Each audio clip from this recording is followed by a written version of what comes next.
I always understood that there really was no difference between me and the audience. At times, I might have had better shoes, but at the core of what really matters, that we are the same. And you know how I know that? Because all of us are seeking the same thing. You're here at this fabulous school, and we'll go out into the world and each pursue based upon what you believe your talents are, what your skills are, maybe your gifts are, but you're seeking the same thing. Everybody wants to fulfill the highest, truest expression of yourself as a human being. That's what you're looking for. The highest, truest expression of yourself as a human being. And because I understand that if you're working in a bakery and that's where you want to be, and that may be what you always wanted to do, is to bake pies for people or bake cakes for people or to offer your gift, then that's for you. And there's no difference between you and me, except that's your platform. That's your show every day.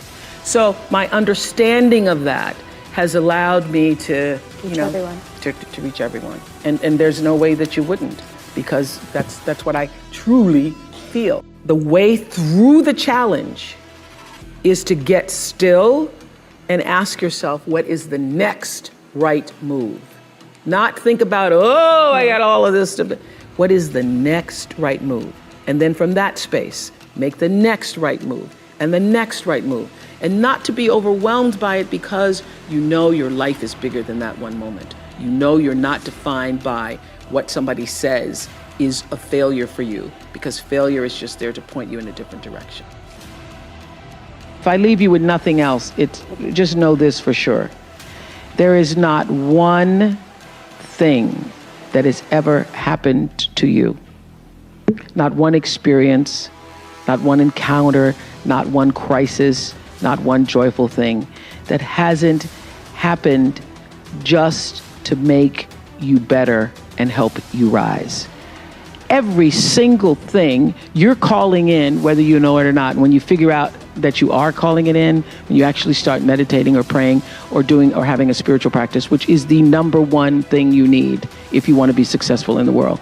You need something that gives back and nourishes you, regardless of what you call that. You need to fill your cup so that you can be so full your cup runneth over and you have enough to give to other people. If you don't fill your cup, you end up dried up. You end up tired, exhausted, and don't have enough to give to other people. You end up resentful every time somebody asks you, because your cup is empty and now they want some of yours. So your number one job is to fill your cup and make yourself whole. They think that success is supposed to happen like that. It was very difficult for me to figure out where my boundaries were, because I'd grown up poor and didn't have anything. My living room right now is a painting that I've owned now for 30 years. You can Google it. It's called To the Highest Bidder. And it's at the center of my house. And it's at the center of my house because it actually is symbolic of the foundation of not the house, but the foundation for my life.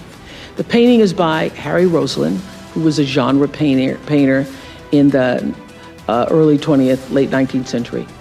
And the painting's over 6 feet tall, and it shows a slave woman on the auction block holding her daughter's hand. And I cannot come in the door, my front door, or I cannot leave without passing that painting. I am reminded of where I come from every day of my life, and I am reminded because I never want to forget it. And in my library, I have a framed list of enslaved African-American people, remember I showed you, who were held in bondage on various plantations, listed in the ledgers alongside the cows and the horses and the buggies and the other property. And I pass this list every day. And often I stop in front of it and just speak their names out loud and their ages. Jonas, 11 years old, $500. Sarah, 41 years old, $900. Elizabeth, 57, $800. And I forced myself to consider the absurdity and the obscenity of prices being affixed to each one should they be placed up for sale. And I sometimes just pause before them with a prayer, particularly before I have to make a big decision about one of my companies or whether I move forward or whether I stay still.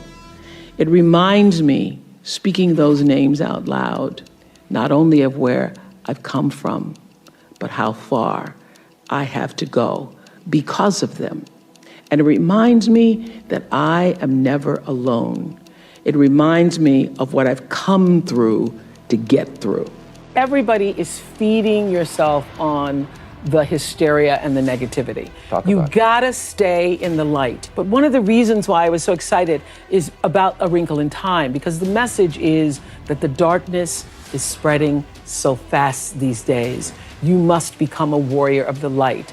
And the reason that's so meaningful to me is because that's how I've led my whole life.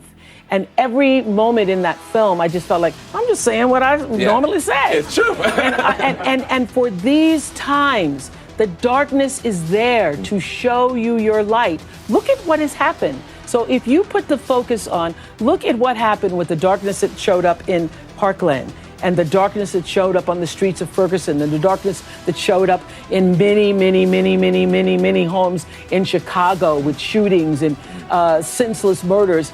It brings out the best in people. It brings out the best. And so that's what it's there. We live on a planet where there is darkness and light. I deeply believe is not that do unto others as you would have them do unto you.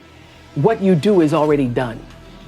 That moment in The Color Purple where she says, everything you ever tried to do to me, where Whoopi says that, Celia, everything you even try to do to me, already done to you. So the third law of motion in physics says that what you're putting out is coming back all the time, regardless of whether you know it or acknowledge it or not. One of the things I tried to do all those years on The Oprah Show, sometimes people would criticize me because they felt that I didn't do enough for race or racism.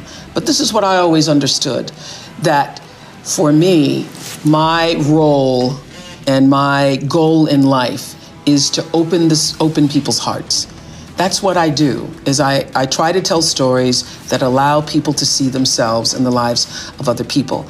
And for me, it was always more powerful and effective to do a show, for example, on single parents raising their children, and just on the panel of parents, to have a Black father, and to show the photographs or images of that father putting his child to bed and reading a story at night. That, to me, is more powerful than doing a story on, let's talk about Black fathers who are raising their children. Because the goal for me is to show that we are all more alike than different, and that in our humanity, in our ability to express our humanness, we are the same. So when you see a father putting his child to bed at night and reading stories, and that man is Black, and you know that's what your husband does, and that's what you do, you feel a sense of connection and humanity. Oh, you know what I'm saying? You absolutely. see? Everything you try to do is already done. So when I figured that out, what I'm putting out is what's coming back, let me get real clear about what it is I'm putting out. Real clear. So I read a book about 1989 called Seed of the Soul. And in that book, Gary Zukav talked about the laws of karma, of the laws of cause and effect, the third law of motion. And in that book, he talked about how your intention is always one with the law. Meaning, before you even think about a thing, you have an intention for the thing. And that the intention is going to determine the outcome. That's why the same people can go to the same church service and somebody walked down the aisle just to be seen to put some money in the church, and somebody else who just goes and just has a little bit to offer. The intention with which you give, the intention with which you serve determines the outcome. So when I figured that out, I went, whoa. I changed everything I did on my show. I called in the producers and I said, from this day forward, I will no longer be speaking to the KKK.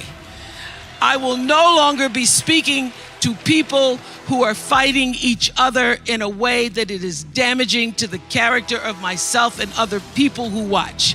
From this day forward, I am only going to do intentional television.